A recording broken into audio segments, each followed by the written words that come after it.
ఈ అంశాలకి సంబంధించి చెప్తారా? వెరీ బ్రీఫ్గా సార్, 2016 నుంచి 2020 వరకు ట్రంప్ 1.0 ట్రంప్ మొదటిసారి అధ్యక్షులయ్యారు కదా. అప్పుడే ఆయన వాళ్ళ ఇంటెలిజెన్సు వాళ్ళ యొక్క కమిటీ క్యాబినెట్ మెంబర్స్తో అప్పుడే ఆయన హోంవర్క్ చేపించాడు. అమెరికాకి హాని కలిగించే దేశాలు 3 లిస్టులు తయారు చేద్దాం. Red list, orange list, yellow list. ఈ 3 లిస్టులు కలిపి ఒక 40 నుంచి 45 దేశాలు వాళ్ళు ఒక చోటకు తీసుకొచ్చారు. ఈ 3 లిస్టుల్లో భారతదేశం పేరు లేదు. India is in a much brighter, smarter, happier position. They did not consider India as a threat. They in fact love India as a most favoured nation, MFN, most favoured nation. కాబట్టి భారతదేశానికి ఎటువంటి ముప్పు లేదు. ఆ 3 లిస్టుల ప్రకారం ట్రావెల్ బ్యాన్ ఇన్ దీస్ 45 కంట్రీస్లో పాకిస్తాన్ కూడా ఉంది. ఏ లిస్ట్లో ఉంది అది? ఆరెంజ్ లిస్ట్లో ఉంది. అంటే సెకండ్ లిస్ట్, ఫస్ట్ రెడ్, తర్వాత ఆరెంజ్ లిస్ట్లో ఉంది. అంటే highly restrictive entry. Pakistani national అమెరికాకి వెళ్ళాలి అంటే highly restrictive entry into United States. 1947 14th ఆగస్టున పాకిస్తాన్ పుడితే, 15th ఆగస్ట్ 1947 భారతదేశం పుడితే, ఇవాళ మనం ఎక్కడున్నాము, వాళ్ళు ఎక్కడున్నారు చూసుకోండి. అంటే our attitude determines our altitude in life అంటారే. ఈ రెడ్ లిస్ట్లో ఉన్న కంట్రీస్ ఏంటండి? ఈ రెడ్ లిస్ట్లో ఉన్న countries Iran, Libya, north Korea, తదితర దేశాలు. ఈ ఆరెంజ్ లిస్ట్లో ఉన్న కంట్రీస్ పాకిస్తాన్, బంగ్లాదేశ్ కూడా, ఇంకా సముద్ర కంట్రీస్. లాస్ట్ ఎల్లో లిస్ట్లో ఉన్న కంట్రీస్ ఎక్కువగా వెస్ట్ ఇండీస్కి సంబంధించిన ట్రినిడాడ్, టొబాగో, కొన్ని చిన్న కంట్రీస్ ఉన్నాయి. కొన్ని ఆఫ్రికాలో ఉన్న కొన్ని కంట్రీస్, ఇవి లాస్ట్లో పెట్టారు, అంటే ఎల్లో లిస్ట్లో పెట్టారు. ఈ 3 లిస్టులు కలిపితే 45 దేశాల మీద ట్రావెల్ బ్యాన్ వాళ్ళు పెట్టారు. కానీ India is number 1 most favoured nation. కాబట్టి మరి ముఖ్యంగా మరింత బాధ్యతాయుతంగా మనం అధికారం వచ్చినప్పుడే, అందలంలో ఉన్నప్పుడే మనము ఒళ్ళు దగ్గర పెట్టుకొని ప్రవర్తించాలనే మాట ఉంది చూడండి. అది మనం దాన్ని తప్పనిసరిగా పాటించాలి. భారత్కి ఇప్పుడు ప్రపంచ దేశాల్లో చాలా మంచి పేరును ఎంజాయ్ చేస్తున్నాం మనం. టెక్నాలజీ పరంగా, సైన్స్ పరంగా, స్పేస్ పరంగా, మీరు ఏదైనా చూడండి. సో దాన్ని నాశనం చేయకుండా అమెరికాకు వెళ్ళి లేదా ఇతర దేశాలకు వెళ్ళే ప్రతి వాళ్ళకి you are an Indian ambassador. భారతదేశం తరపున నువ్వు రాయబారి ప్రతినిధిగా అక్కడికి వెళ్తున్నావు.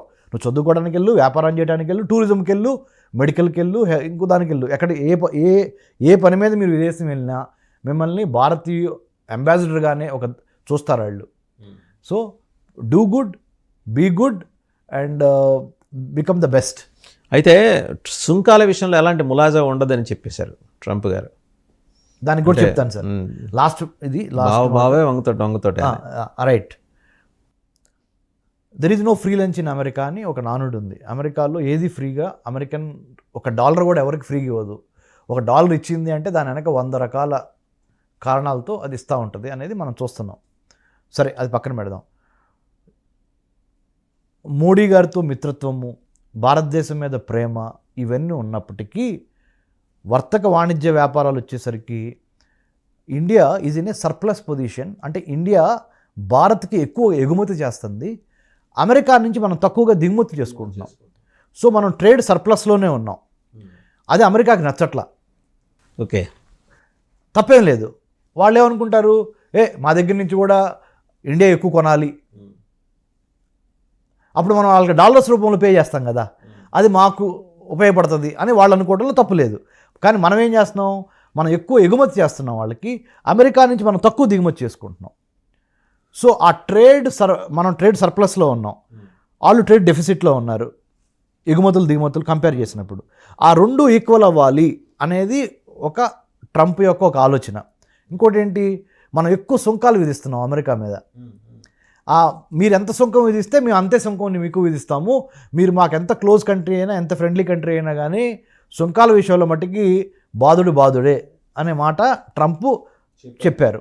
దానికి ఇప్పుడు ఒక చిన్న కొసమెరుపు ఏంటంటే, నిన్నగాక మొన్న జరిగిన ఇంటెలిజెన్స్ చీఫ్ సమావేశాలు ఢిల్లీలో అజిత్ దోవల్ గారు, మన జాతీయ భద్రతా సలహాదారు గారు ఆధ్వర్యంలో జరిగినవే, దాంట్లో చర్చకు వచ్చిన అంశాల్లో ఇది కూడా ఒక అంశం. ఏంటంటే చెప్పనా, given the geo political geo strategic భౌగోళిక రాజకీయ ఆర్థిక మిలిటరీ పరమైన అంశాలను దృష్టిలో పెట్టుకొని భారత్కి మన దేశానికి ఎక్కువ military, defence, science, technology, IT related విషయాల్లో ఎక్కువ మేము మేలు చేస్తాము. టెక్నాలజీ ట్రాన్స్ఫర్లో ఎక్కువ మీకు లిబరల్ యాటిట్యూడ్ ఉంటుంది మీతో. ట్రేడ్ విషయంలో మిమ్మల్ని మేము ఎదురుగా కొద్దిగా టైట్ చేస్తున్నాం కదా, కానీ టెక్నాలజీ విషయంలో మీతో మేము చాలా సత్సంబంధాలు కలిగి ఉంటాము, మీకు ఎక్కువ రాయితీలు ఇస్తాము, బెనిఫిట్స్ ఇస్తాము. ఏది joint collaboration, joint research, joint development.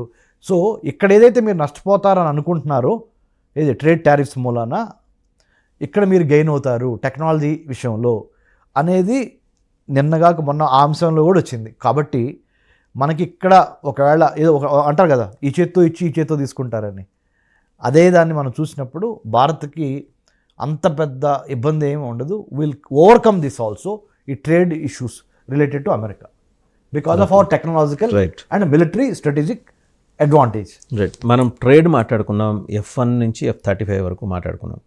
నేను ఇప్పుడు అంటే ప్రధానంగా మన మేజర్ కన్సర్న్ చైనా. మన నెత్తిన అరుణాచల్ ప్రదేశ్ పైన పాదం పెట్టి డ్యాన్స్ కడుతుంది చైనా.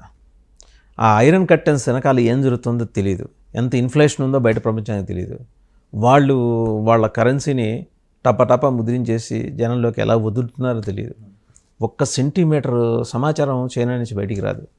అయినా కూడా ప్రపంచ దేశాల మీద పెత్తనం సాగించాలని ఒక దుర్మార్గపు కాంక్ష చైనాలో ఉంది. అండ్ ఎప్పటికైనా భారత్ని కబళించాలి. మనం ఎంత సమర్థవంతంగా చైనాని కంటైన్ చేయగలం, ఆ క్రమంలో అమెరికా నుంచి తీసుకోవాలని అనుకుంటున్నా అసిస్టెన్స్, సహాయం, అది మనకి మంచి చేస్తుందా చెడు చేస్తుందా? ఎందుకంటే చైనా నెత్తి మీద ఉంటే అమెరికా ఇటువైపు అరేబియన్ సీలోను అటు ఇండియన్ ఓషన్లోనూ వచ్చి మిలిటరీ బేస్లు పెట్టుకుంటుంది. Diego Garcia. సో మన ఇంటికి 2 కిటికీలు ఉంటే ఒక కిటికీలు తెరిస్తే ఇటు నుంచి చూస్తుంటాడు. నెత్తిన చైనా ఇండియన్ ఓషన్ నుంచి అమెరికా మిలిటరీ బేస్ చూస్తుంటుంది, ఇటువైపు చూస్తే అరేబియన్ ఓషన్ నుంచి చూస్తుంటుంది. ఎంతవరకు సేఫ్ మనం అమెరికాతో సేల్ కావటం?